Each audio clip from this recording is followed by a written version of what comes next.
Hello. Hi guys, ito lang ito ay sinulat ko para kay Miss Aya Luna na mula sa Lower Asmin, malapit sa Abris.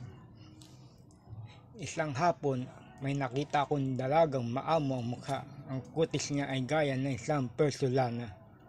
Ang kanyang ngiti ay mala-anghel talaga, at ang puso ni Mr. Cute ay nabihag niya. Siya ay nakatira sa malapit sa may Abris, at ang ganda niya ay sadyang walang kawangis. Bagay kaya sila ng unknown cute songwriter, at sila na ang sinasabing magiging forever, ng gaya ni Miss Gandang kaaya-aya at ang may kapal.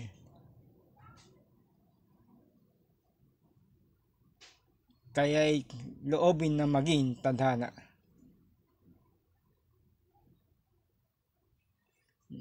Tapos na po.